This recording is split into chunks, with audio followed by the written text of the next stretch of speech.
He asked me to trust him, said it was just a simple contract, nothing major. I just didn't know my mother's name was in the main clause, and that the signature was mine. It was 6:42 on a Friday morning when I realized something was off. The sound of the home office printer, an old Epson Graham always said, only worked with his touch, echoed down the hallway like an insect trapped inside a glass box. I'd come downstairs only to grab my coat and a folder of contracts for the 9 o'clock meeting, still barefoot, feeling the cold of the wooden floor seep through the thin rug. But the noise made me stop.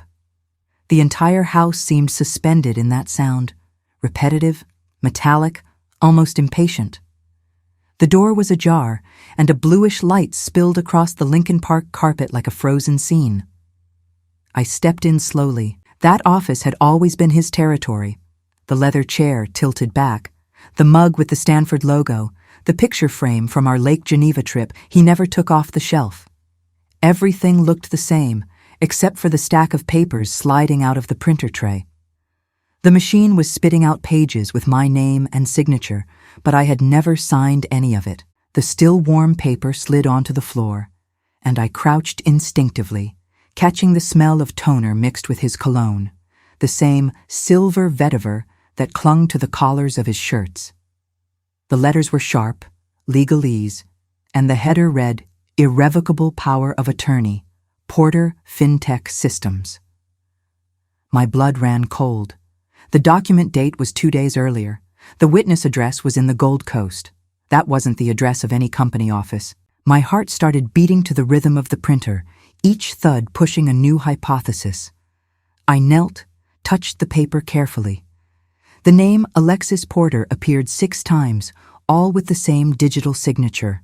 The stroke of the A was perfect, the same flourish I learned to make as a teenager. But I knew my own handwriting the way I knew my pulse after a scare. It was a forgery. In the footer, it read, Authorization for HELOC Refinancing on Property 1880, N. Cleveland Ave.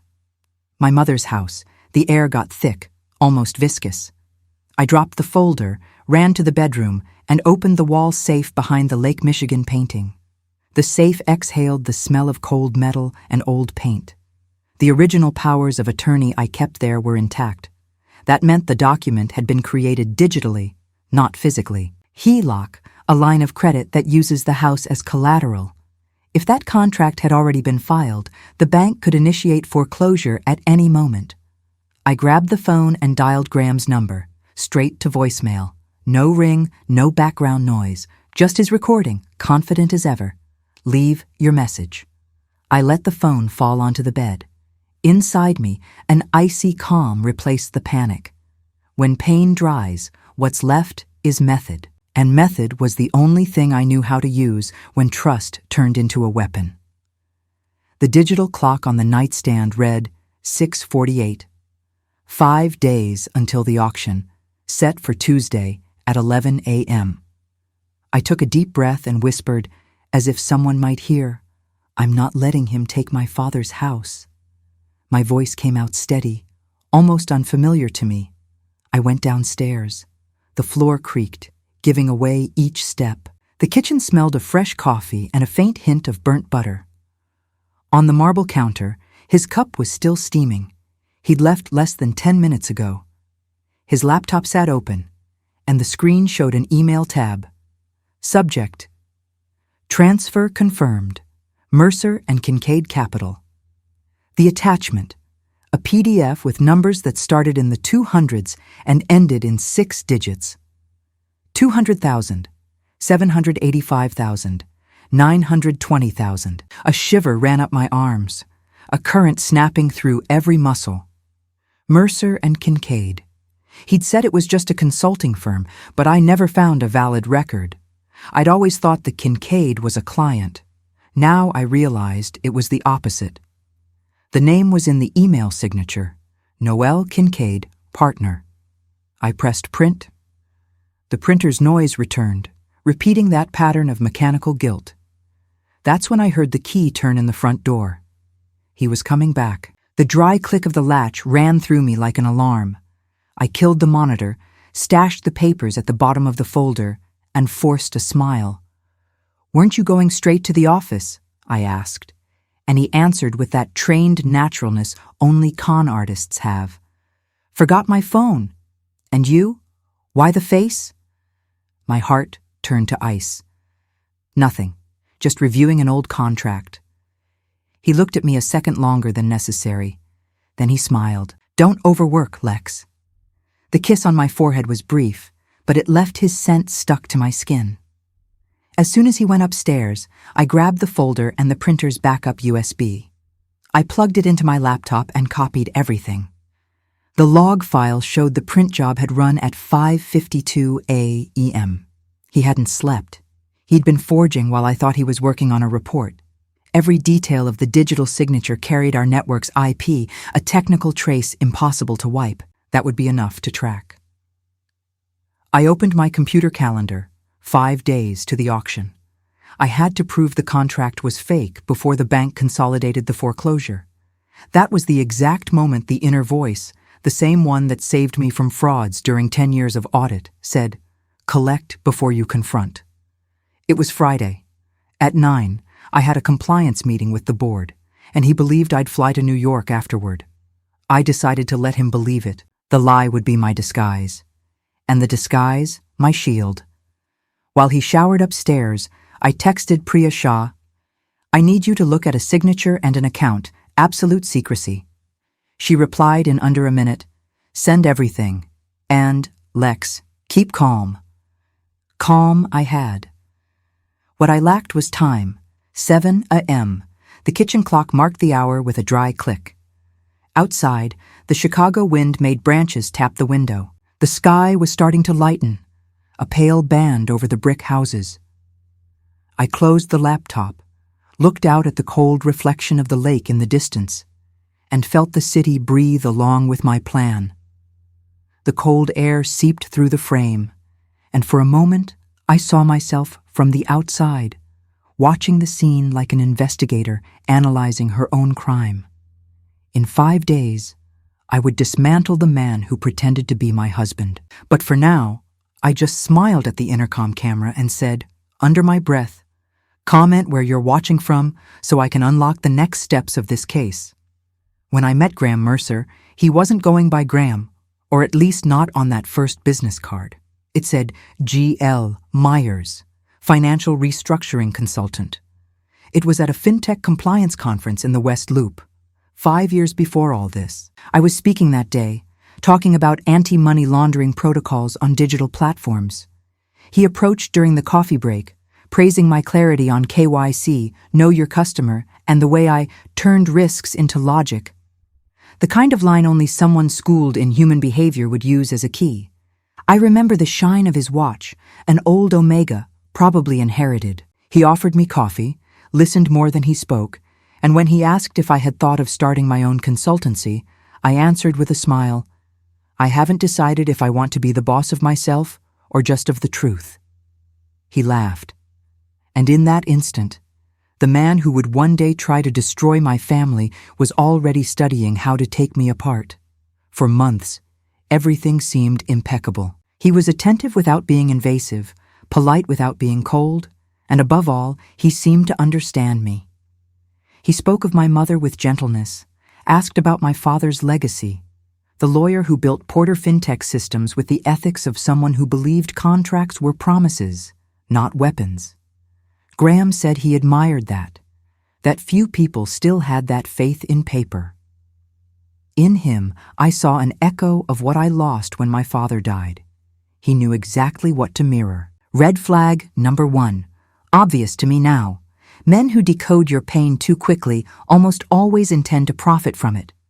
In the first 2 years, he became indispensable.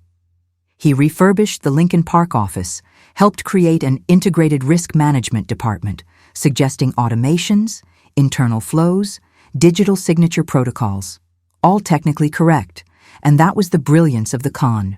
He let me believe I controlled the system, when, in truth, he was rewriting it from the inside. I recall the first time I took him to my mother's house, a May afternoon, the garden still damp from the morning rain.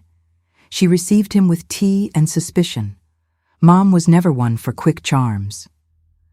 Men who talk too much about finance often hide voids, she told me later, as she collected the cups. I laughed, called it maternal skepticism.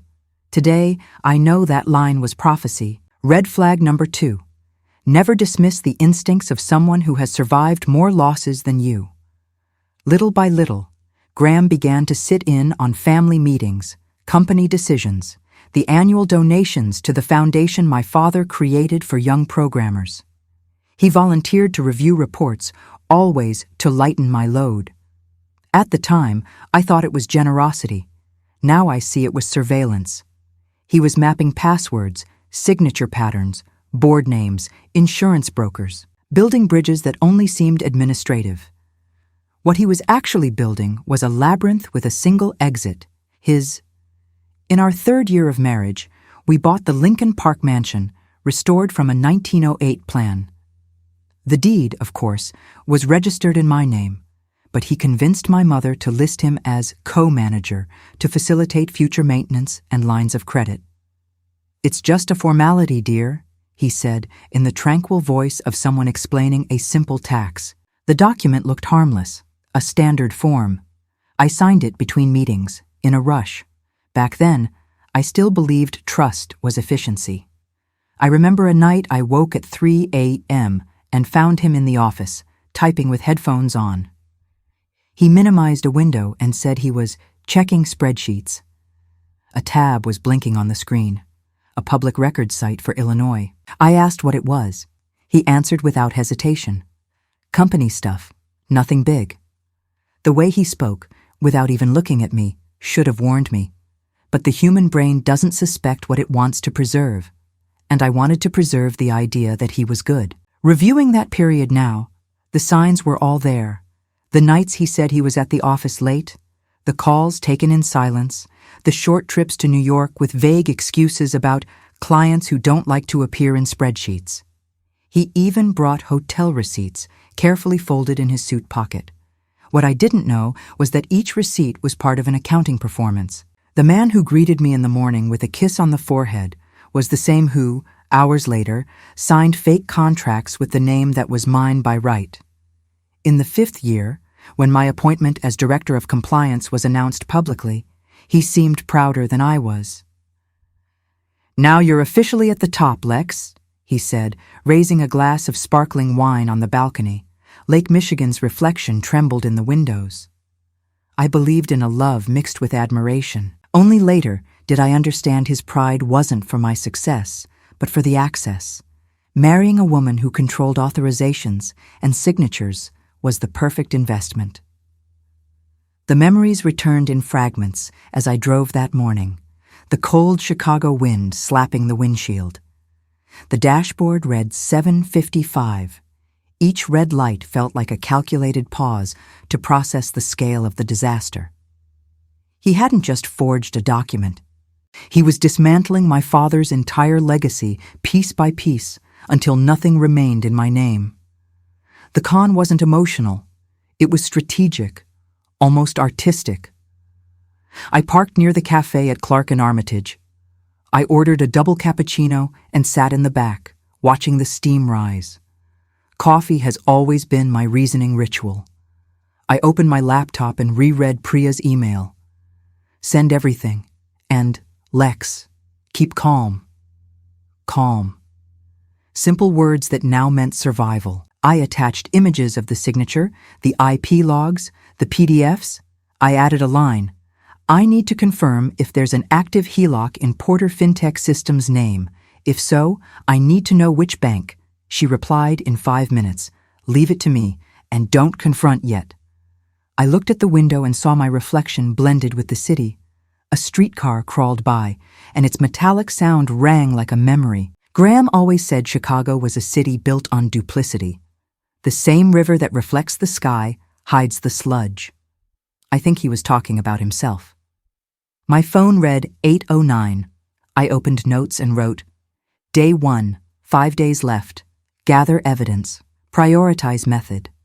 And, for the first time since dawn, my breathing settled back into a normal rhythm. Professional instinct replaced the betrayed wife. The woman who loved Graham was gone. The director of compliance was in command. Slowly, the noise of the cars and the smell of coffee brought me back to reality. The plan was beginning. I just needed a team, Priya to follow the money, Ethan to lock down the legal front, and Ortega, the detective who once closed my first corporate fraud case, to tighten the net. They didn't know it yet, but within hours they'd get the call that would change everything. And as the sun rose behind the buildings, gilding the rooftops of Lincoln Park, I repeated the countdown in my head, 5 days, and a promise.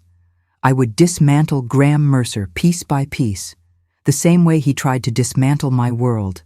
I came home a little after 9:30, when the city was already pulsing with Friday's rhythm.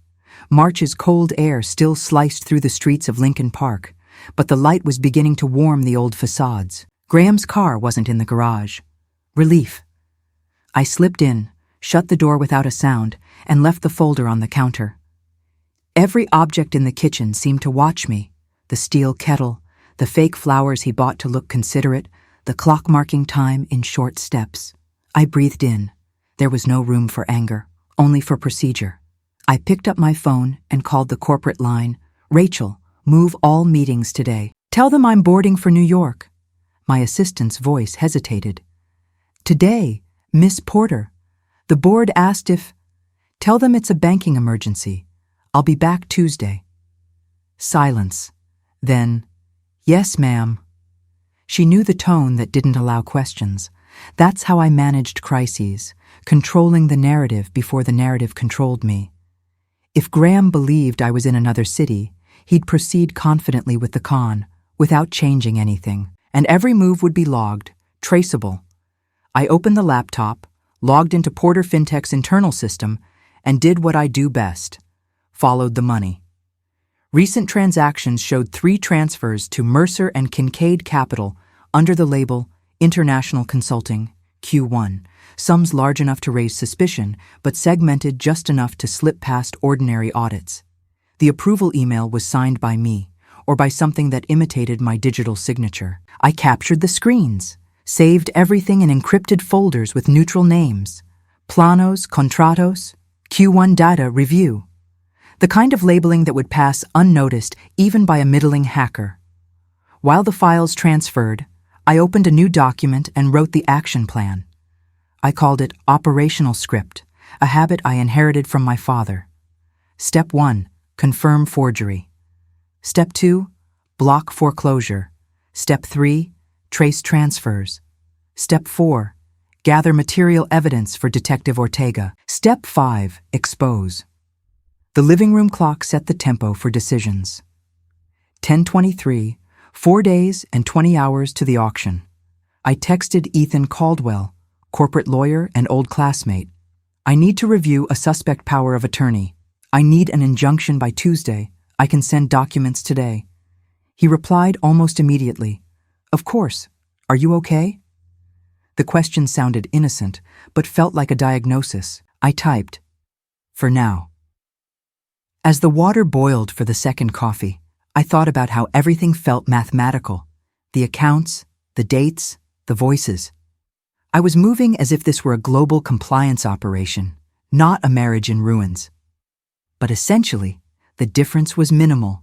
Both require expertise, secrecy, and cold blood. I opened my browser and quietly searched Mercer and Kincaid Capital, Illinois Registry.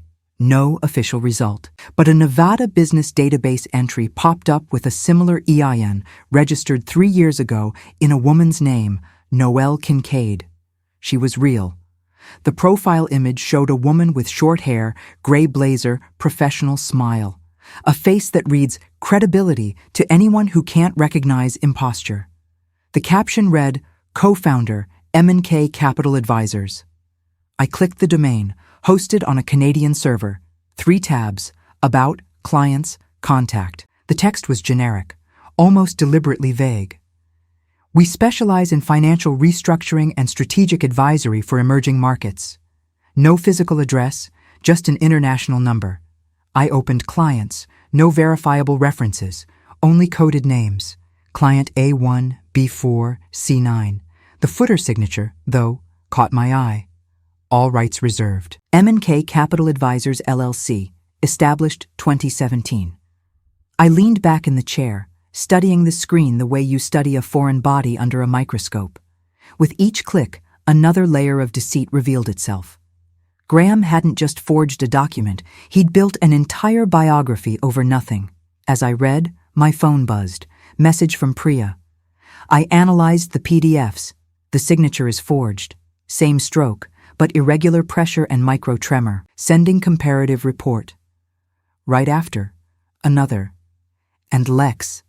The destination account is offshore. Mercer and Kincaid operates via Interblue Holdings in Nassau. Direct link to the IP you sent me. This is big. I felt my body react, a mix of rage and precision. I knew I couldn't celebrate. Each new proof was another piece, but also a step closer to danger. I went to the hallway mirror.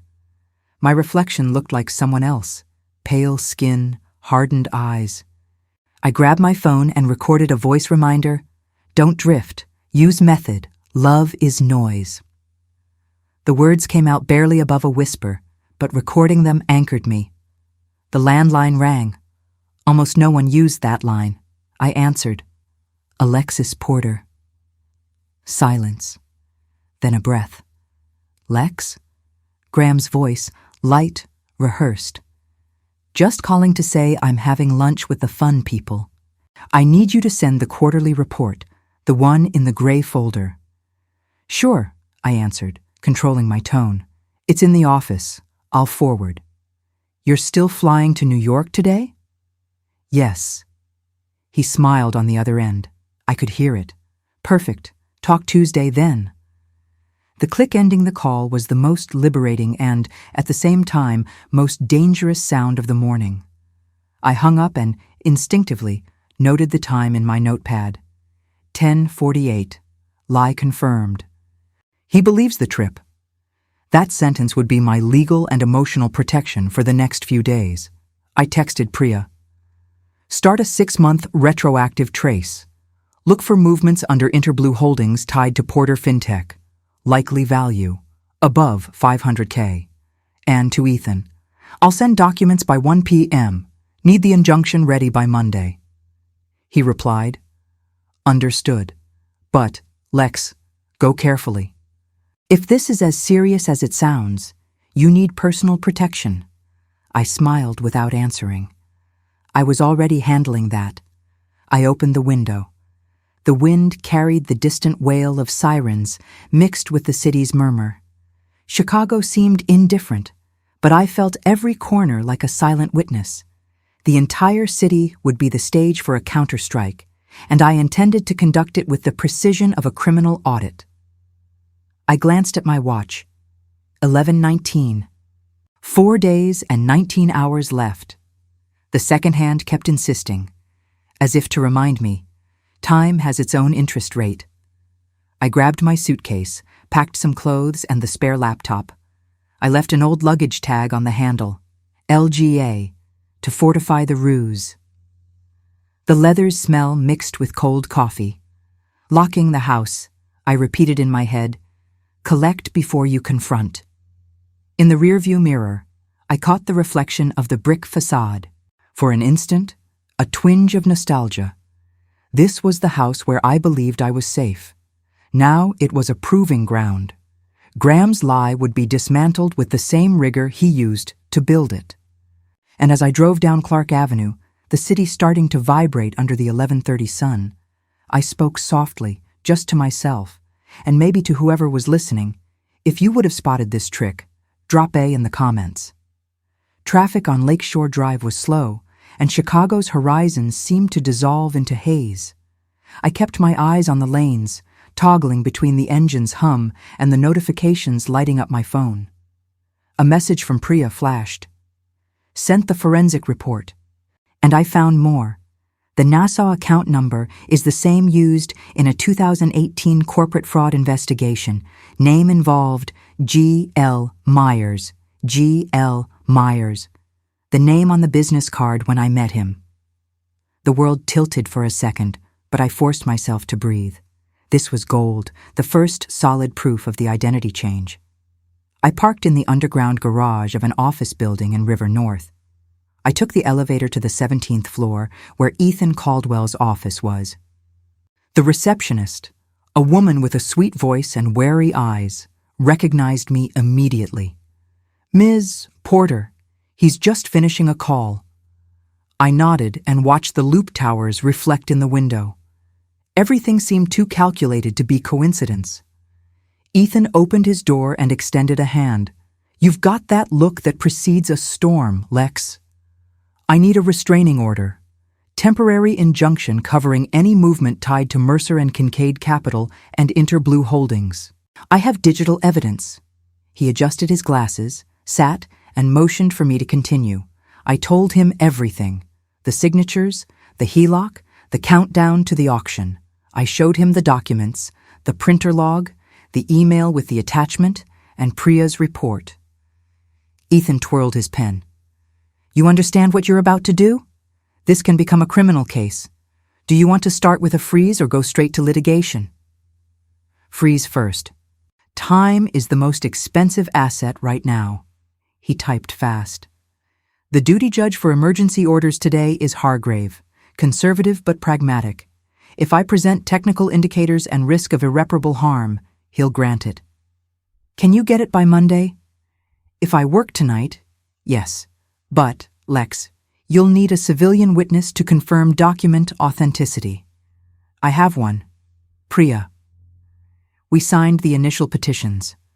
I felt the pen tip glide firmly across the paper. Each signature, one step. Ethan looked up. "You don't seem shaken." "I'm not. Just tired of underestimating silence."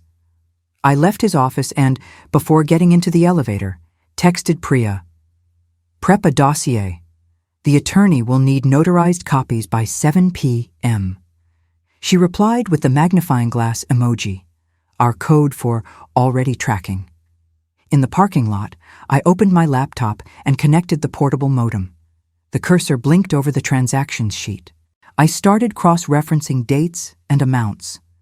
The 3 transfers I saw that morning matched precisely the days Graham claimed client trips. 2 to New York, 1 to Seattle. For each, he provided hotel receipts. And there was the second tell. The hotels existed, but reservations were under Noel Kincaid's name. The receipts he'd shown me were edited copies, altered in metadata, micro details any expert would catch. I opened the map and drew routes. The cities formed an almost perfect triangle: Chicago, New York, Nassau, the architecture of the con. I needed someone who could move among these points without raising suspicion. That's when I thought of Ortega. Detective Luis Ortega had worked with me years ago on an investment fraud case involving a West Loop fintech, methodical, direct, with a freakish memory for faces and patterns. I called. "Ortega. It's me. Alexis. Been a while. Tell me it's just for coffee." "I wish." His pause was short but dense. "All right. Where?" "Wellington Cafe, 2 p.m. Do I bring notebook and badge?" "Bring both." I hung up. The click felt like the first stake of the operation being driven in. Before leaving, I checked the calendar. Friday, 12/17, 4 days and 22 hours left. Every minute now had legal value. I drove to the Wellington, a quiet River North cafe that always smelled like burnt caramel. Ortega arrived on the dot, leather jacket, trimmed gray beard, eyes still mixing irony and empathy. "So, Mrs. Porter, what did the model husband do?" "The usual, but with finesse. Forged signatures, shell company, diverted funds. Names: Graham Mercer, or G.L. Myers, and an accomplice, Noel Kincaid." He opened his notebook, wrote without looking up. "Smells like a serial con. I've heard that name Myers in an old 2018 case, charity fund fraud." Priya found the same link. "Then it's him." He closed the notebook. "Want me to tail?" "I want you to document quietly, and I need confirmation. If he tampered with public records, the crime is already federal. I'll verify by tomorrow. We ordered 2 coffees. He watched me for a moment. You talk about this like it's just another compliance report. That's what it is. If I think like a wife, I lose focus. I get it, but Lex, be careful. People who live by deceiving others always think they can manipulate any scene. When they lose control, they get dangerous. I nodded. That's why I called you. When we left, the afternoon was beginning to darken. The wind carried the smell of rain and gasoline. Ortega walked me to my car. If he messed with your mother's house, he already crossed a moral line, and people like that don't turn back. Neither do I. I went back to the apartment and sat in front of the laptop. Ethan's document blinked on the screen. Emergency injunction draft. Porter versus Mercer and Kincaid. I read the preamble. Considering the imminent risk of irreparable harm, the weight of the words gave me the same sensation that precedes a formal complaint. It was official. At 6:47 p.m., I received Priya's full report, 36 pages, each numbered, with signature comparisons, screenshots, and network logs. At the end, a note. The forgery was executed with DocuSign Business Pro, digital signature software, license purchased under Noel Kincaid, linked to the Mercer Porter home IP. I smiled. It was almost poetic. The crime was logged inside the house itself. I opened the window. A fine, persistent rain had started. The reflections of streetlights on the glass drew lines like charts, as if the city were returning in data what he tried to steal in silence. I picked up the recorder and logged a voice note. Day 1 complete. Steps 1 and 2 initiated. Injunction in progress. Evidence collected. Method maintained. I shut the laptop, lay on the couch, and stared at the ceiling. The pain existed, but was anesthetized. In its place, there was calculation, and calculation is the language of justice when love becomes evidence.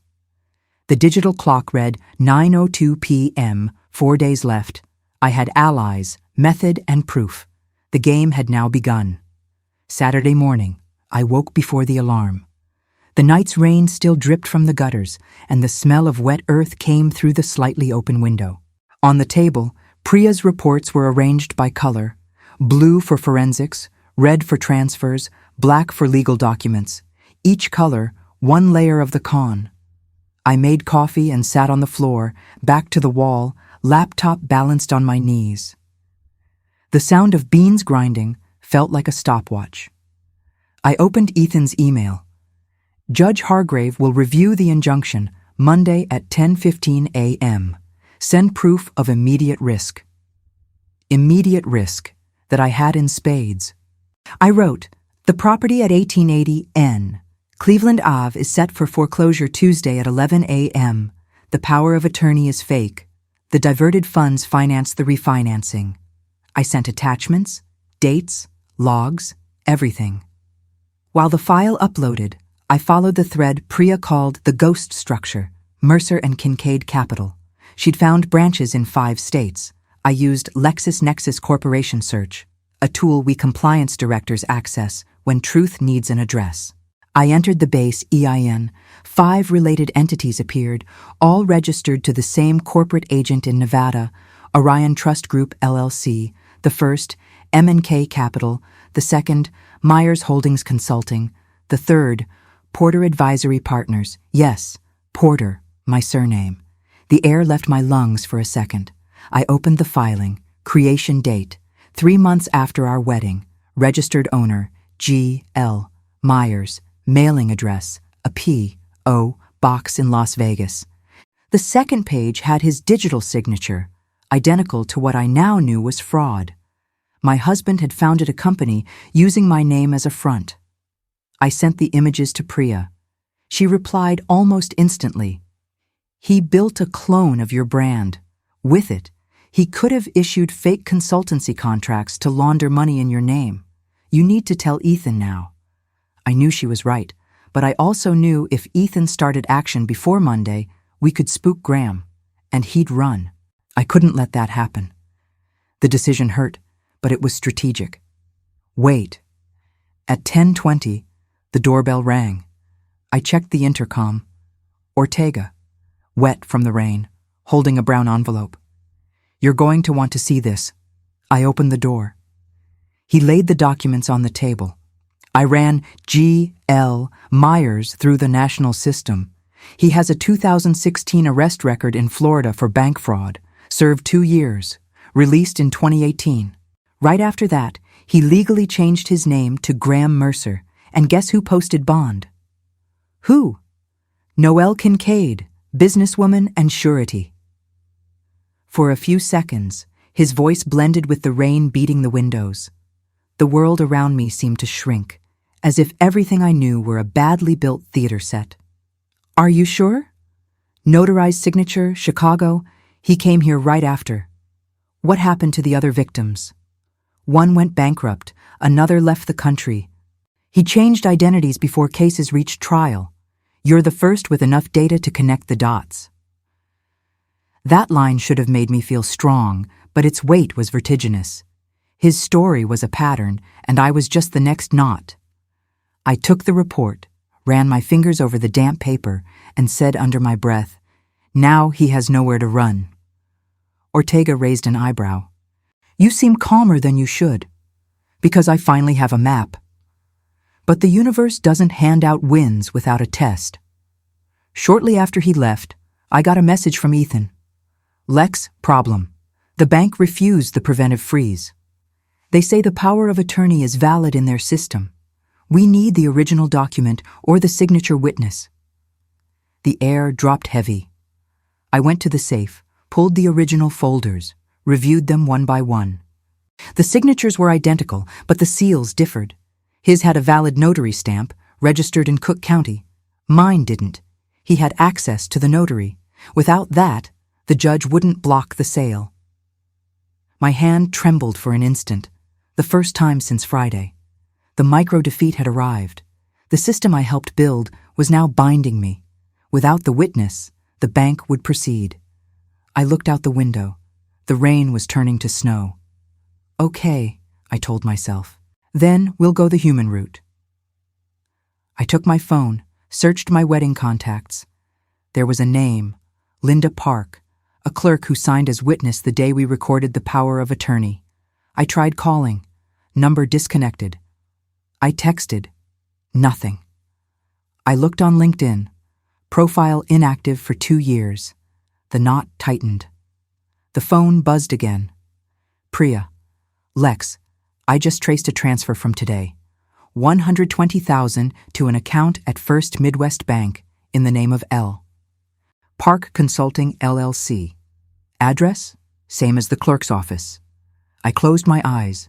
The rain's noise became static. He had co-opted the witness. The person who stamped the fake document was now his partner. That's what Priya would call critical risk point. I called it a restart. The defeat was real, but so was the next lead. I texted Ortega. "New line. L. Park Consulting LLC. Need a search warrant by tomorrow." He replied with a single dot. Our code for understood. I closed the files and rested my hand on the cold tabletop.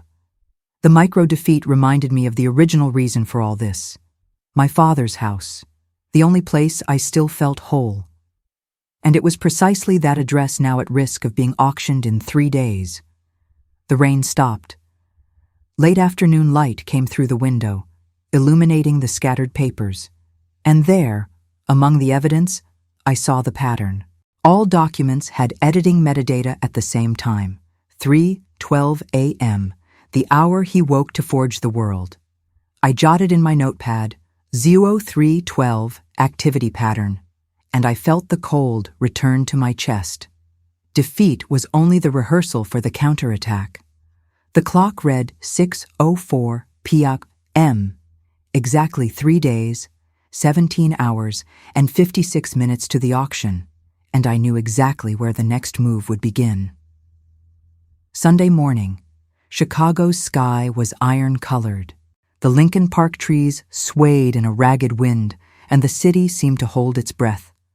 I woke at 6, no alarm. Sleep had become just an interval between steps. On the kitchen table, my laptop blinked with a new message from Priya.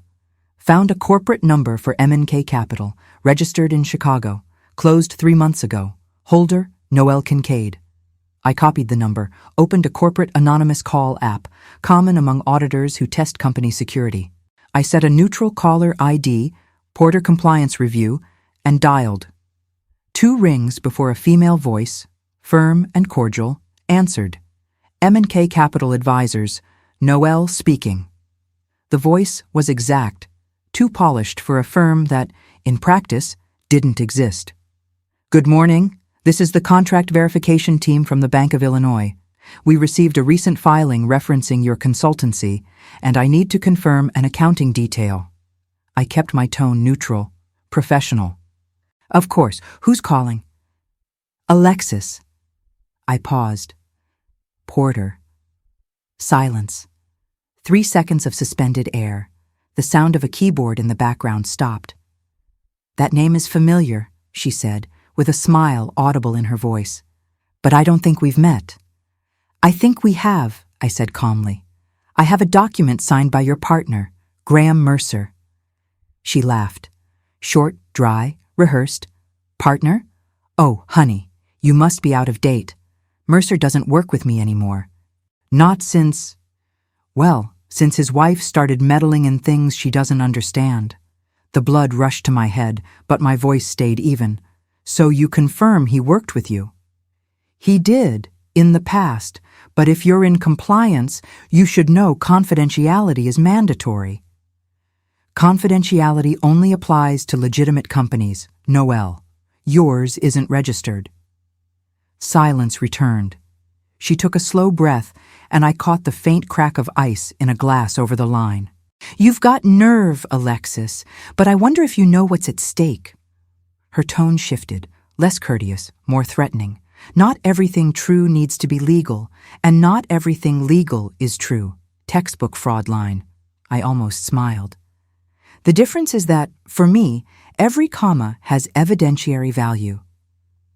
You should take care of your mother, she said, like she was slipping in a small knife. Her house will need a good cleaning after Tuesday.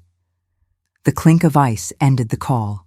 I recorded it and saved the file as Kincaid Conf Indirect 01 Wave.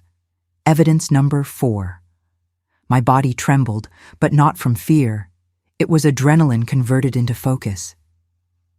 Noel had confirmed 2 crucial points: the partnership with Graham and knowledge of the house's foreclosure.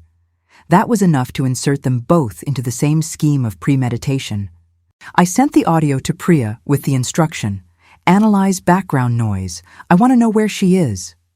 She replied in 5 minutes. Hear an ice machine and ambient music. Sounds like a bar or lounge. Matched a geotag from a public photo. Levant Wine Bar, West Loop. It was Sunday, 11 a.m. Levant opened at noon. I'd have time to prepare the next move. I grabbed my coat, the portable recorder, and left. The morning wind cut my face, and the city felt made of glass. Driving to the West Loop took 22 minutes, enough time to rehearse each step in my head. Noel's voice repeated, "Not everything true needs to be legal." It sounded like an invitation. I parked 2 blocks away and walked. Levant had an exposed brick facade and burgundy curtains. I sat at the bar and ordered a coffee. A few feet away, there she was, Noel Kincaid, honey brown hair cut at the jaw, graphite blazer, sapphire ring on her right hand, alone. Her eyes swept the room and landed on me without recognition. I turned on the recorder and pretended to scroll my feed. Her voice was low, but the words surfaced between clinks. Yes, Graham, she already knows. Yes, Tuesday. No, there won't be a problem. The power of attorney is in the system. The judge won't. The clatter of glasses hid part of it. She'll watch it all fall. I recorded every syllable. The bar clock showed 12:21. When she hung up, she took a selfie, smiling. The flash caught the mirror behind the bar, and in that reflection, she saw me. For a second, our eyes locked. Her smile froze, then curled into a dare. She stood, grabbed her bag, and left, I waited a few minutes and followed her discreetly to the lot. The wind carried leaves and the smell of rain. She got into a silver Lexus. Before closing the door, she looked at me and mouthed, "Too late." I smiled back, also without sound. Not for someone who records everything. Ortega arrived 5 minutes later. I handed him the thumb drive with the audio. She spoke to him, confirmed Tuesday, mentioned the judge. He listened to part of it, nodded. "It's enough to include her in the inquiry, but be careful, Lex. When they realize you're ahead, they'll act." "I know, that's why the plan changes today." We got back in the car. Ortega started typing the preliminary report for the DA. I opened the laptop and watched the recording. Her reflection in the mirror was clear, her mouth forming Graham. Visual proof, audio proof. I sent everything to Ethan. Subject, addendum to injunction request, accomplice confession. The clock read 1:58 p.m. In just over 48 hours, the auction would take place. But now I had the link. The accomplice had talked too much, and like every vain person, left a trail. I closed the laptop, rested my head against the seat, and looked at the gray sky. The distant rumble of trains crossing the city sounded like a reminder. Nothing could be undone now. Noelle thought the game was set. What she didn't know was that the law has timing, and mine was perfectly synced. Monday dawned a leaden gray sky over Chicago that hung lower than usual, pressing the rooftops with a cold weight. A fine overnight snow coated the porch steps in a translucent layer, and distant sirens mixed with the steady hum of the streetlights. I didn't sleep. I spent the night aligning the war into small paper victories, numbering each file, each email, each digital signature, opening spreadsheets, testing links, printing redundancies like staking posts before a storm. By 5:40, the dining table looked like a methodical bunker, stacks of folders labeled with blue tape, notes on tangerine Post-its, flags marking forensic passages. Priya sent the last report at 3:22. Audio analysis complete. Noelle Kincaid's voice confirmed by phonetic match to a 2020 public interview. Confidence level, 97%. I reread that number 3 times, 97%. My body answered with a mathematical calm. Solid evidence doesn't shake. The wall clock ticked 6:07, 30 hours until the auction. I wrote at the top of my notebook the line that opened all my corporate reports. Critical situations require method, not panic. Below it, in small letters, Monday, 10:15, Hargrave. The smell of coffee mingled with the metallic tang of drying toner. I put on my coat, gathered the folders, and left. The cold bit my skin and woke me better than any drink. The sound of my steps on the thin ice became a metronome, each crack a reminder of the deadline. The drive to the loop took 20 minutes. I crossed Lakeshore Drive watching the building's glass skin and thinking about the invisible layers that sustain a city and a case. On the 17th floor, Ethan was already waiting with 2 mugs of coffee and the look that mixes fatigue and adrenaline when procedural time is running. Hargrave set the emergency hearing for 10:15, he said, sliding a copy of the filings toward me. One detail: the bank only freezes transfers if you submit a personal affidavit confirming risk and authenticity. No oath, no lock. An affidavit turns narrative into legal commitment. I nodded. Right that I assume full responsibility. He tilted his head, a trace of friend breaking through the lawyer. That exposes you. I know. Reputation doesn't pay a mortgage, Ethan. We sat side by side. He typed. I read each clause under my breath. Declarant, Alexis Porter, Director of Compliance and Risk, Porter FinTech Systems. The dry, quick clack of keys kept time with the digital clock on the desk. Risk of irreparable harm, likelihood of success on the merits, fumus boni juris. Words that, together, build a bridge over the abyss.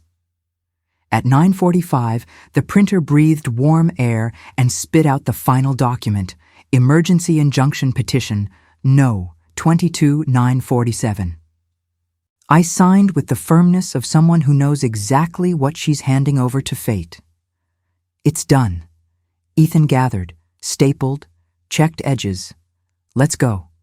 Court opens in 15. Traffic around the Daily Center seemed to collect all the city's hesitations.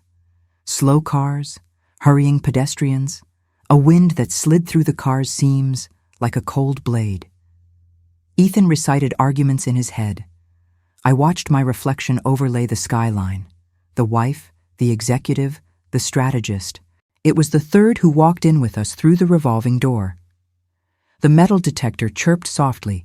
The belt swallowed and returned my folders, and we followed the marble corridor to Hargrave's courtroom.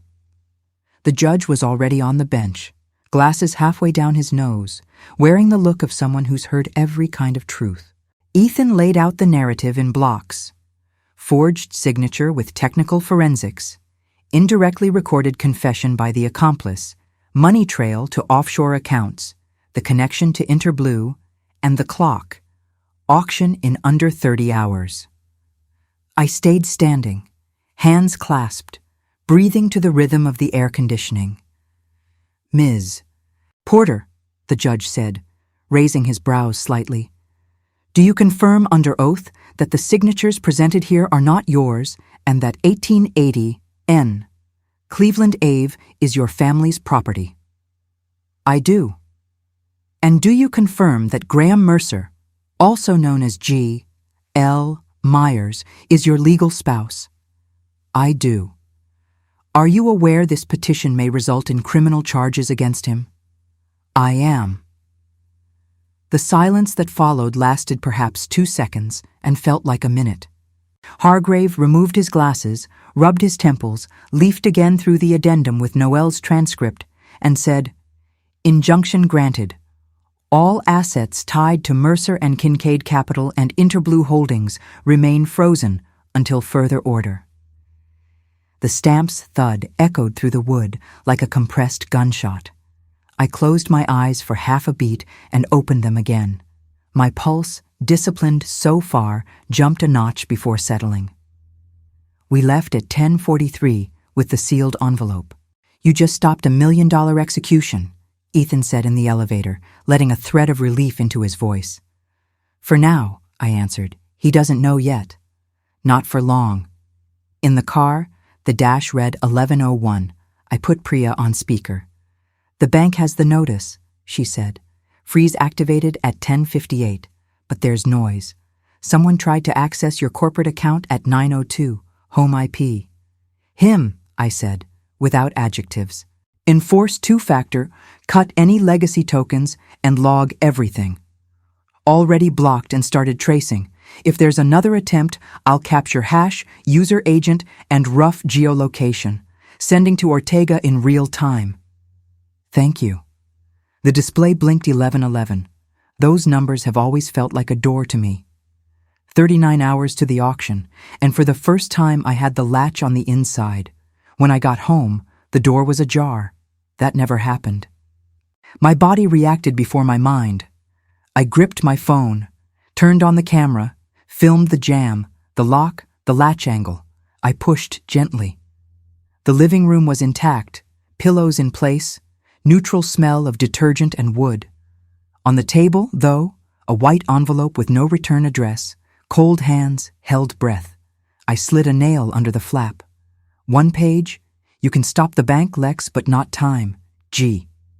The G curved like a blade. Ice rose in my stomach. He knew about the injunction. I backed instinctively onto the porch, holding the paper between two fingers as if it were a living thing that could bite. I called Ortega. No force entry, Lincoln Park, envelope on the table, laser printer letters, no pen marks.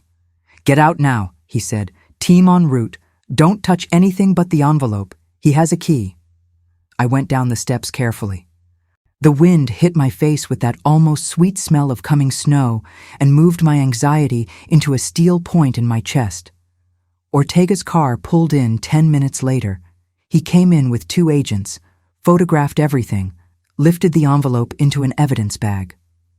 "Same font as the fake contracts," he said, comparing mentally. "He wants to provoke you and measure your response." "Then measure his," I said, lower than I meant to. It counted as an oath. We waited in the kitchen, cold light over marble, while the tech finished shooting. Ortega watched me sidelong. Psychopaths at the end of a con turn into artists of manipulation. I know, but artists always leave a signature, and signatures have chain of custody. Chain of custody is the official trail that ensures evidence hasn't been tainted. I said it more to myself than to him. The tech finished, bagged the envelope, and Ortega asked me to list aloud everything missing. Everything moved. Nothing was missing. Nothing moved. Just the invisible presence of the note like a new shadow. I should have been shaking. I wasn't. Fear had no space in a room with this many stamps. I went upstairs and opened an email from Ethan. Injunction executed. Bank confirmation at 5:03 p.m. Mercer and Kincaid paralyzed. I read it and reread it like testing a newly installed lock. At the same time, a mental window opened to his retaliation, because men like Graham can't stand the vacuum of lost control. Priya pinged. New access attempt at 5:09 p.m. Denied, same home IP, full log saved. User agent, Windows laptop, browser up to date, geolocation, 30 minutes from your house. He's nearby, I replied. If he wants to scare me, he picked the wrong time. The sun slid behind brick houses, coppering the window frames. I turned on the hall light and sat on the middle stair, the one that creaks. I like hearing the sound that betrays a step. This house trained me not to ignore groans. I drew a deep breath and began narrating to my recorder. Monday, 7:12 p.m. Injunction granted and executed. Intrusion with message. Predicted reaction. Access attempts. Physical proximity. Verbal provocation. From now on, reinforced surveillance. Ortega patrol. Antagonists' predictable movement. Reminder. Tuesday, 11 a.m. The reminder struck with the precision of an internal alarm. 30 hours. 30 hours is little for the heart, but a lot for procedure. I called my mother, chose a tone that wouldn't trigger fear. Please sleep at Auntie's tonight, just as a precaution. She wanted to know why. I said it was because of me, not her. When I see you tomorrow, I'll explain to your face. I hung up, rested my forehead on the cold banister, counted to 7. 7 has always been the number that brings me back to my body. I opened my laptop, reviewed Ethan's draft. Considering the imminent risk of irreparable harm, I coordinated a 9 p.m. follow-up. If he moves even a little, ask for a show cause order first thing tomorrow. Show cause compels a party to explain why it shouldn't be sanctioned for violating the order. Ethan replied, "Done." The house, for a moment, seemed to suspend the air. I walked to the window. On the sidewalk, fresh footprints traced a broken line to the gate. The glass threw back my face with a bar of light across my eyes. I didn't turn the light back on. I closed the curtain and stayed there, in the dark, listening to the kitchen clock click 10:19 p.m. 36 hours. The wind shifted. That fine whistle settled in the gaps. I put the paper with his message, now in an evidence bag, on the table, under the weight of a small volcanic stone my father used as a paperweight. I stopped the bank. I said so softly, I barely heard myself. Now I stop you. I sat on the couch without turning on a light. An entire city breathed around me, and I felt method filling every room like a presence. Men like Graham think time only runs for them. But time, in process, is a bill presented at the end, with interest. And I was collecting. The Monday to Tuesday night began with wind slapping the windows and the hiss of notifications arriving in sequence. At 12:27 a.m., The first alert.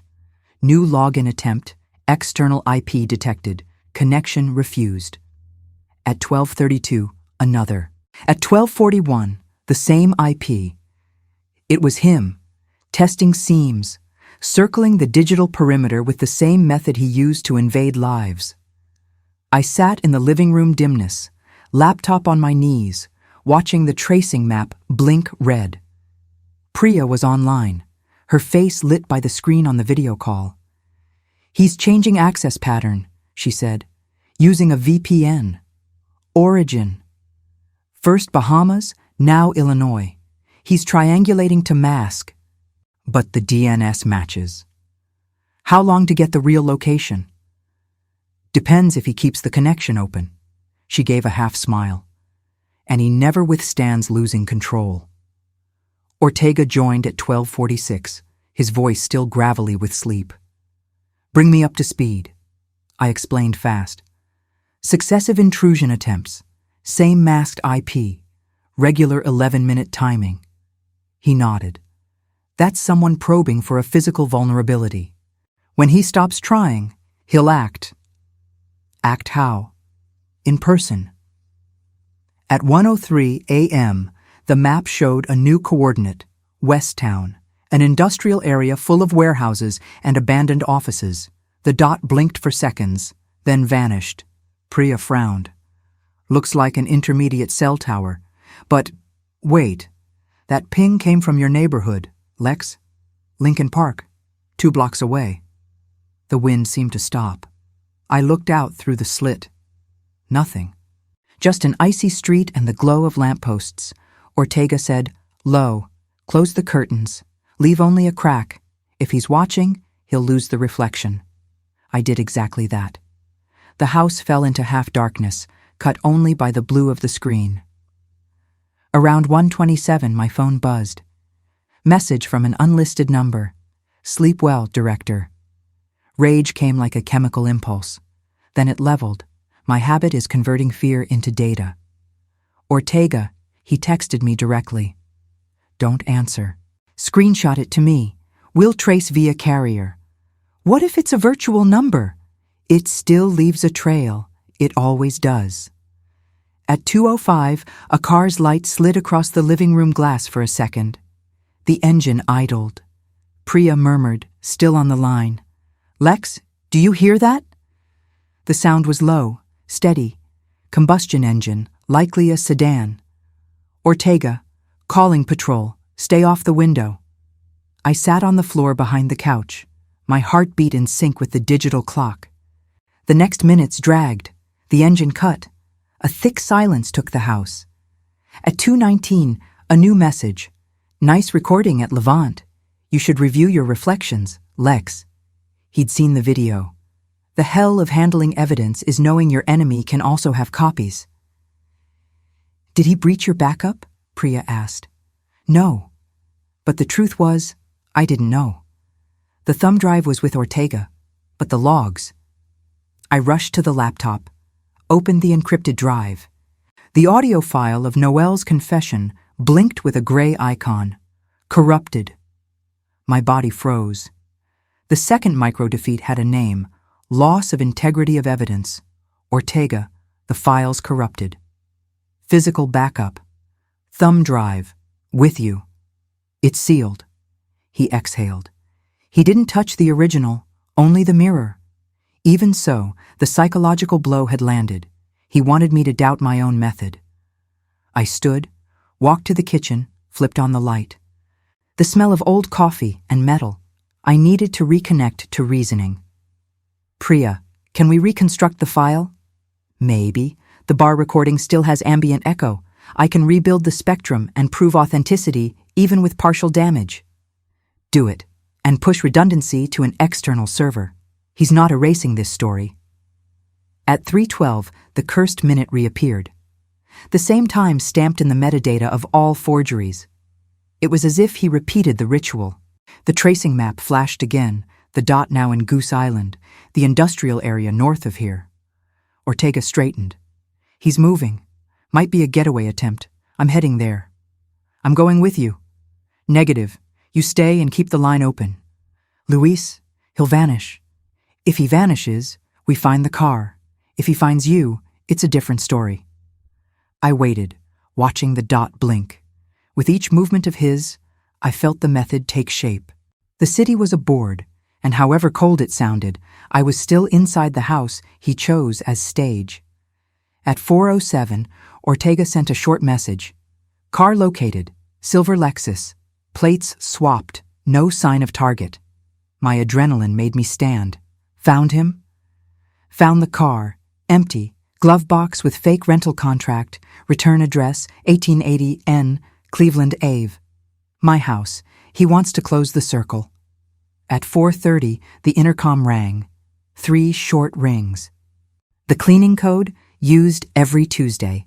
But it was still pre-dawn. My blood iced. Ortega shouted over the phone, "Don't open it. Team's heading back." But the electric gate was already whirring. I ran to the window and looked through the slit.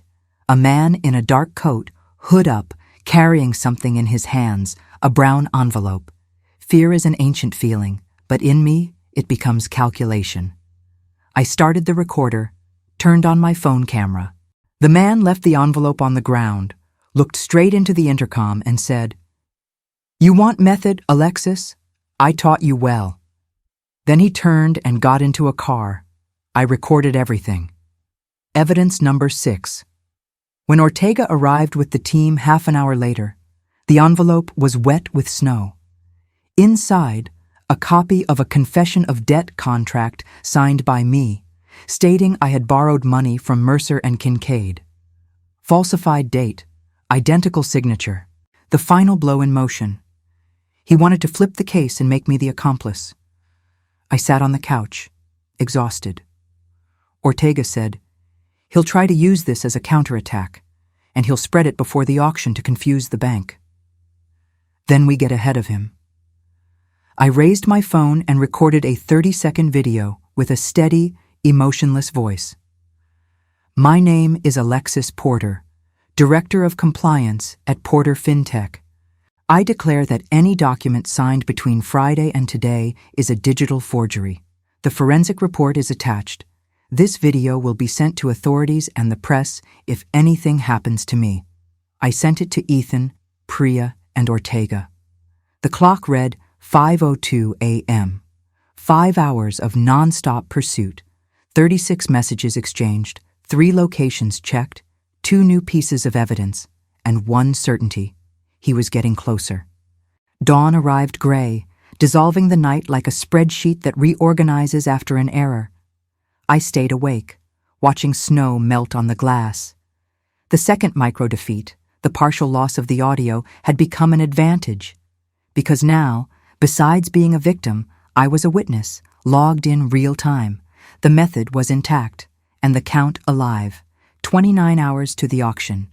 Day broke white and quiet. The snow had stopped, but the air stayed dense, as if every molecule carried expectation. I didn't remember the last time I'd slept.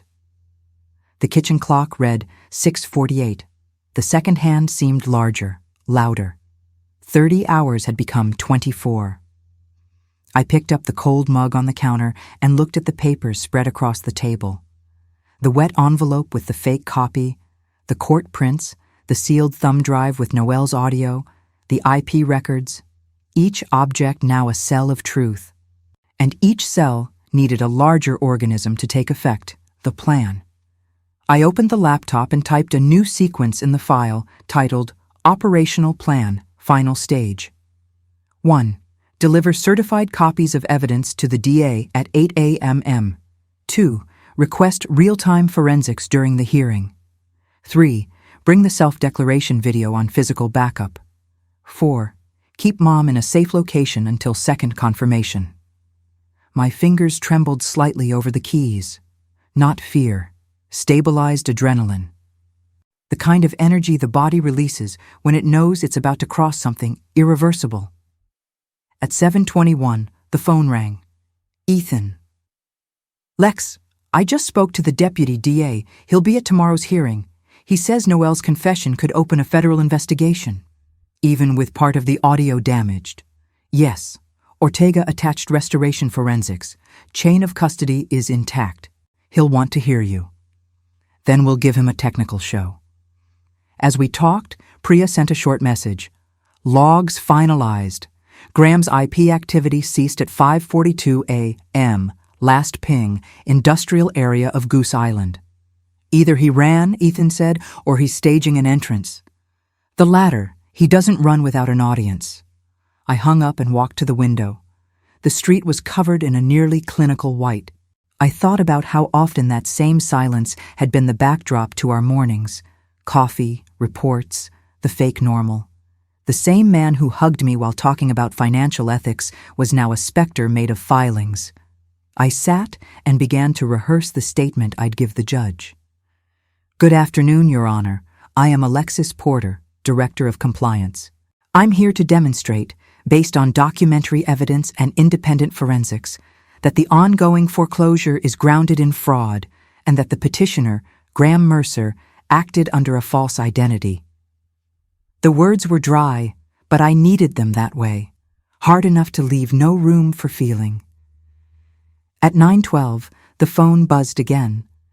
My mother, her voice sounded calm, but I could hear fear tucked behind the affection. Honey, the bank man called again. Said there's a meeting tomorrow about the house. Don't take any more bank calls, Mom. If anything comes, it comes from me. He sounded different, polite, but manipulative. Yes, I shut my eyes. The parallel emotional con. Graham always knew that to hit the core, he had to move what has no defense, the innocence of someone who loves. I hung up and took a deep breath. The dilemma cut through me clearly. I could simply hand it all to the DA, let the system handle it. But the system is slow, and the time of justice rarely matches the time of truth. The auction was still set for Tuesday at 11. Even with the injunction, if the bank received new fake orders, the process could be reactivated. I needed to do what my father always said, shine light where they hide shadow. At 10:04, I texted Priya and Ethan in the Operation Tuesday group, final plan, direct exposure. Venue, hearing, deliver complete evidence and play recordings in open court, detail the fraud before the judge, the bank, and the press. Priya replied with a dot, our confirmation code. Ethan sent, Lex, this will go public. Are you ready? I took 10 seconds to type. There's no readiness for this. Only necessity. The room was too quiet. I picked up the sealed thumb drive and ran my fingers over the evidence tape. The red security strip caught the morning light. I remembered the first time I saw him, at the company dinner, making me laugh with a joke about exchange rates. I thought about how a con artist's seduction is like a PowerPoint, clear, convincing, and entirely fabricated. At 11:30, Ortega arrived. His coat dripped melting snow. Team's ready. A squad car will tail you tomorrow. We've placed an officer inside the court and another at your mother's.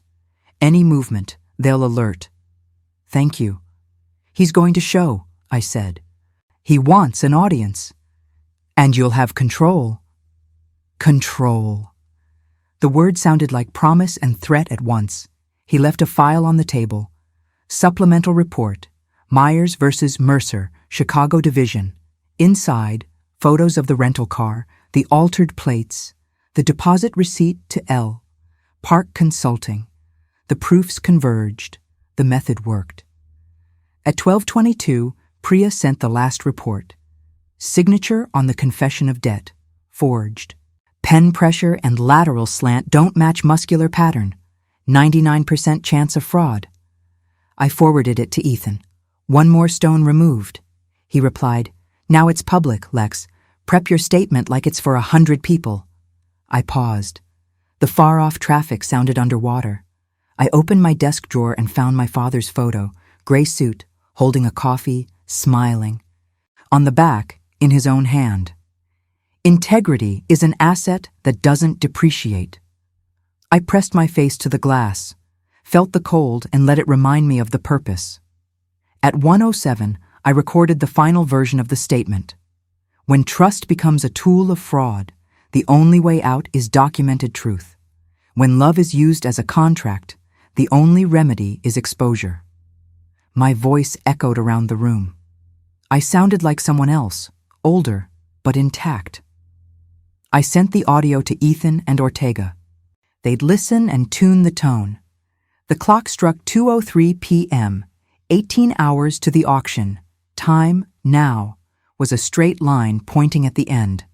Before closing the day, I wrote in my digital journal, "Tomorrow at 11 doesn't end a marriage, it ends a con." And I shut the laptop like closing a door, not on the past, but on fear. Tuesday dawned like a faded photograph. The sky was courtroom gray, and the cold seemed to hold the city's breath. At 6 km, I was already up, in black, hair pulled back, the look of someone about to walk through her own biography in public. On the dining table, sealed thumb drive, printed copies, the declaration video, and Ortega's report. Each item a meticulously prepared battlefield. Priya arrived at 7:15 with an extra laptop and a folder labeled Evidence, Final Stage. Ethan followed, serious face, crooked tie, rare for him. Ready?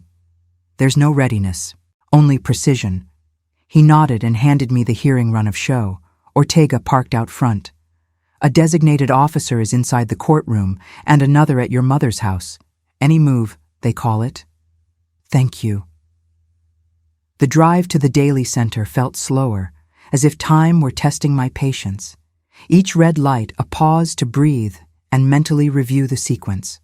Order of proof, control the narrative, avoid emotion. At 10:41, we entered the courthouse. The hall was cold, lit by skylights. On the front bench, bank representatives, attorneys, discreet journalists.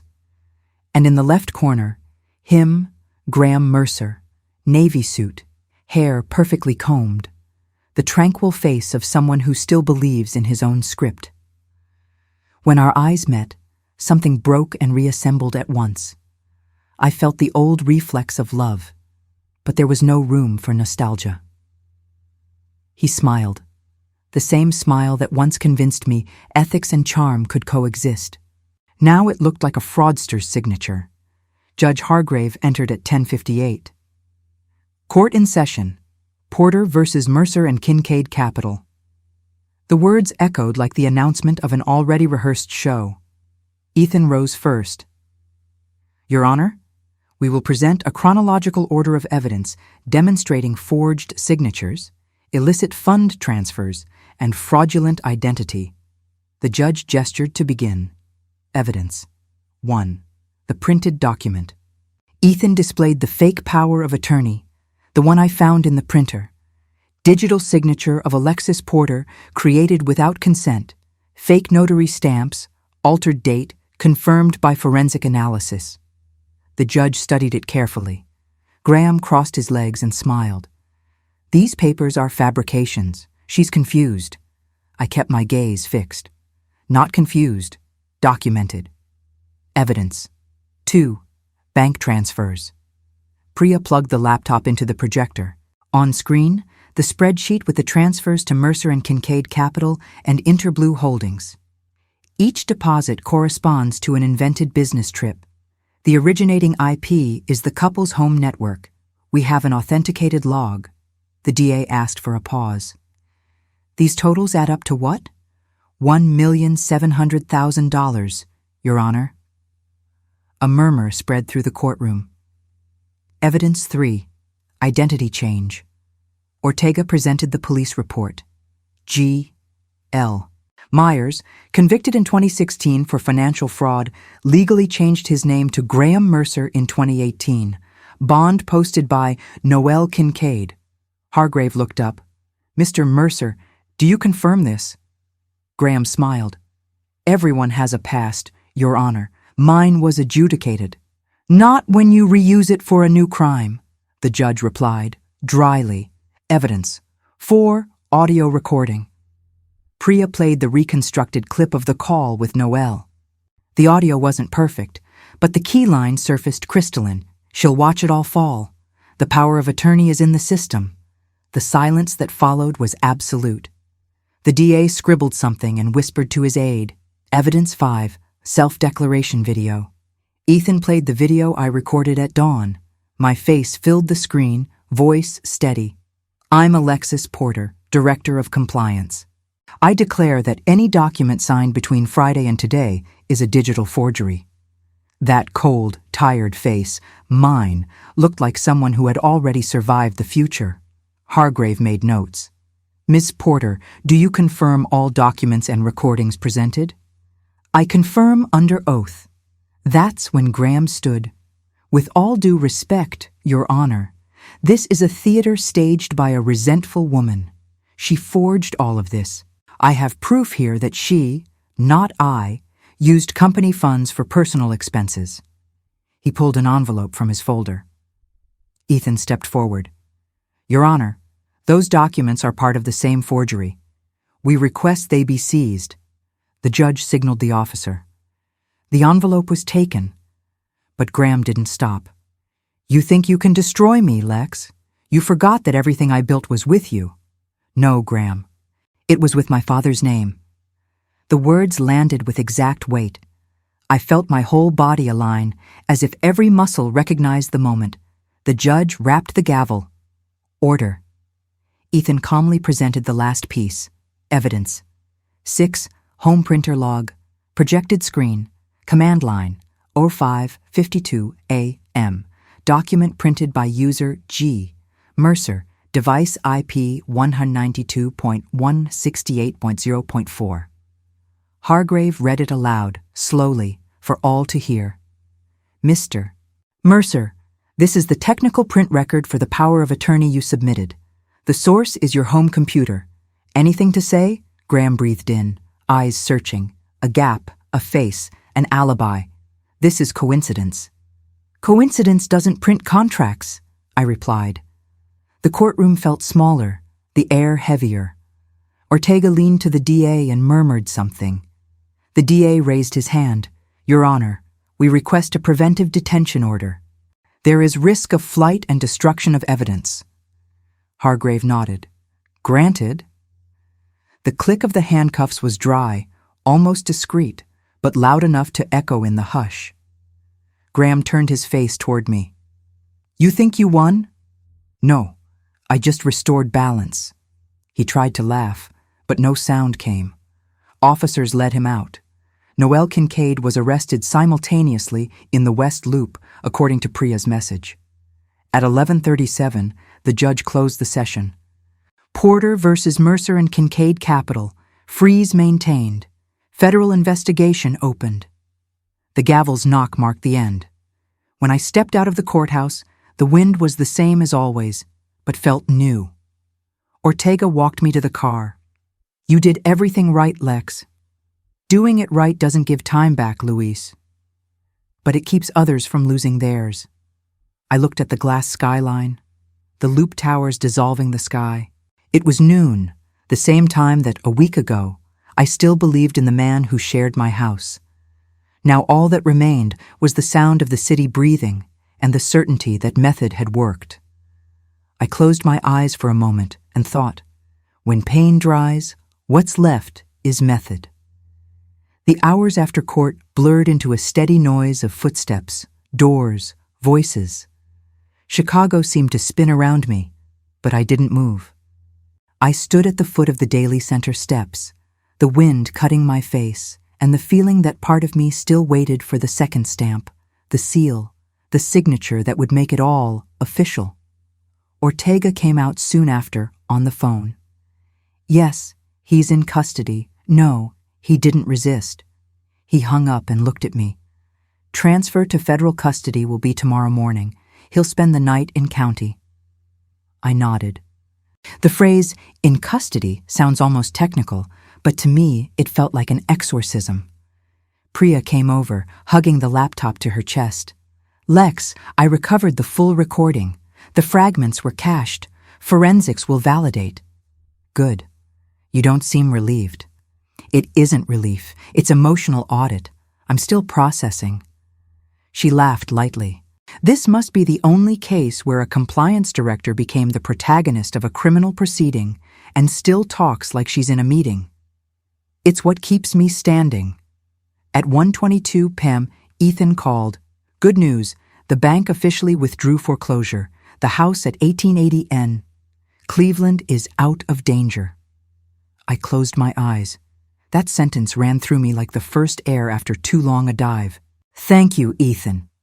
One more thing. The DA wants you at tomorrow's press conference.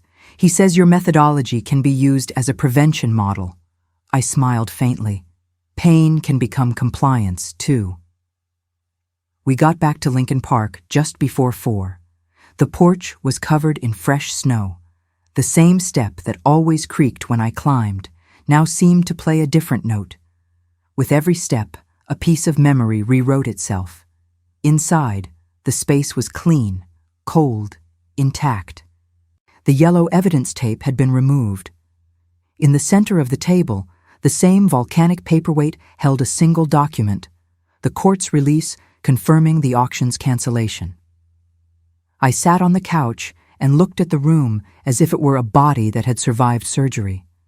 The silence now had texture. My phone buzzed. Message from an unknown number. He's been taken. It was Ortega. 2 words that seemed to close the circle. At 5:40 p.m., my mother arrived. She brought a bag of bread and the look of someone trying to decode a tragedy in family language. Honey, I saw it on TV. I know. Are you okay? I'm in process. She sat beside me and touched my arm. Your father would be proud. He always believed integrity was an investment. And you proved it is. As she spoke, the distant sound of helicopters covered the evening. Justice, when it happens, makes noise. At 7, Priya sent a partial report. Mercer and Kincaid moved a total of 2.3 motters. Estimated recovery, 1.8 motters. Ethan replied, freeze confirmed in 3 jurisdictions. Ortega added, new victims have come forward. 2 women from New York and 1 from Seattle. Same signature, same modus operandi. I read each line slowly, feeling professionalism's chill mix with compassion. He repeated patterns, but now the pattern was broken. I opened my laptop and wrote an email to the Porter FinTech Systems team. Subject, risk policy, lessons from the Mercer case. In the body, just 1 sentence. Never underestimate administrative silence. That's where fraud hides. I sent it. More than an internal memo, it was a technical epitaph. At 8:15, I sat on the porch with a glass of wine and let the cold fill the air between words that no longer needed saying. The street was calm, lamplight drawing lines on the snow. I thought about all that had been lost and all that had been saved. Love is reversible, damage sometimes isn't. But method survives. At 9:10, Ethan called again. Lex, the judge authorized me to tell you, the final custodial hearing will be tomorrow at 10 a.m. He wants to hold it at your family's house to formalize the asset freeze. He wants symbolism, the site of the fraud becoming the site of restitution. For a second, I laughed. So that's where it ends. Exactly. And, Lex, congratulations. I hung up and looked at the house, the walls, the floor, the air. Everything seemed to have regained density. I thought about how justice has a specific smell, paper, dust, and old coffee. And in that moment, I realized the case didn't end with the arrest. It would end where it began, inside that house. At 10:47, I opened the recorder and logged, Stage 11, partial sentence executed. Accounts frozen, arrests made, assets recovered, system corrected, method completed the cycle, remaining risk, emotional. I stayed quiet a few seconds before continuing. Sometimes winning means losing the role you had in your own plot. Today, I'm only a witness to myself. The city slept, but I knew the next day would still demand firmness. Restitution always comes with a last echo. I closed my eyes. The wind against the windows now sounded like before, but for the first time, it wasn't a threat. It was freedom slipping through the cracks. The next morning broke clear, almost ironic. After days of gray, Chicago seemed eager to watch the ending. Sun struck the windows of my family's house and made the ice shine, as if time were trying to return some purity to the scene. At 10, the police cars arrived, and Judge Hargraves stepped down the porch steps with the serenity of someone who understands symbolism. The house that almost was lost now served as the stage for restitution. I watched, standing in the doorway. The floor creaked under my feet, the same sound I'd heard in the nights I discovered the evidence. Only now the echo was different, one of permanence. Ethan stood beside me with the final order in his hands. "The formalization of the freeze will be signed here," he said. "Want to read the preamble?" I took the paper and read. "By this instrument it is declared that the property at 1880 North Cleveland Avenue belongs legitimately to the Porter family, free of any encumbrances arising from fraud or bad faith." I signed. At that moment, wind slipped through the open window and the white curtain lifted slowly, as if it were breathing. Justice has discreet sounds. It doesn't shout, it signs. After everyone left, I stayed alone in the living room. I walked to the mantel and left on the marble the 3 original folders that had accompanied me from the start: blue, red, and black. Blue, forensics; red, transfers; black, fake documents. I ran my fingers over each, remembering the path I took to turn chaos into method. Looking at that tripod of evidence, I saw the 3 red flags we ignore when we want to believe. The first was haste, the urge to trust before verifying. The second, idealization, assuming someone so articulate must be ethical. And the third, silence, confusing lack of conflict with harmony. Those were the blind spots he used to operate the con, but also the failures that now made me more precise. I closed the folders and wrote on each, with a black marker, 3 small notes, the best practices I decided never to forget. On the blue one, audit what you love. On the red, document what threatens you. On the black, a boundary isn't coldness, it's preservation. I felt my body relax for the first time in days.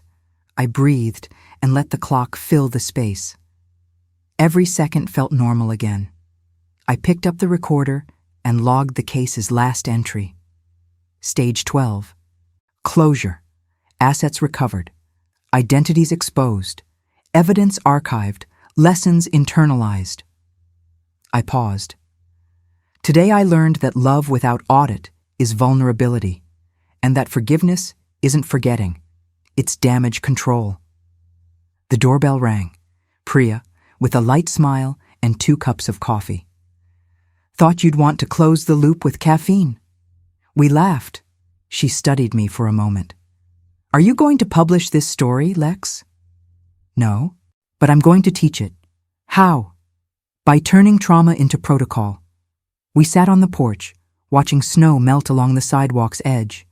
She stirred her coffee slowly. "You know this all started because of trust, right?" "Yes," I said, "but it's going to end with a boundary." I looked at the street, where the forensics truck was driving away with the last boxes. The world was moving again. I opened the channel app on my phone.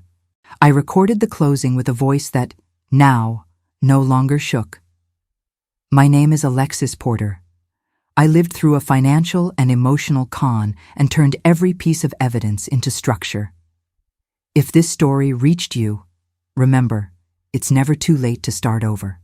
When pain dries, what's left is method, and method is freedom." I smiled slightly and added the video's outro. What boundary are you going to enforce starting today? Comment and subscribe so you don't miss the next strategies. I closed the phone and, for the first time in weeks, silence was just silence. Not code, not threat, not countdown. I walked into the yard and touched the house's old wall. The stone was cold but solid, the same material that supported my father, my story, and now, again, the future. The clock read 11:42. The countdown had finally hit 0, but I was still whole.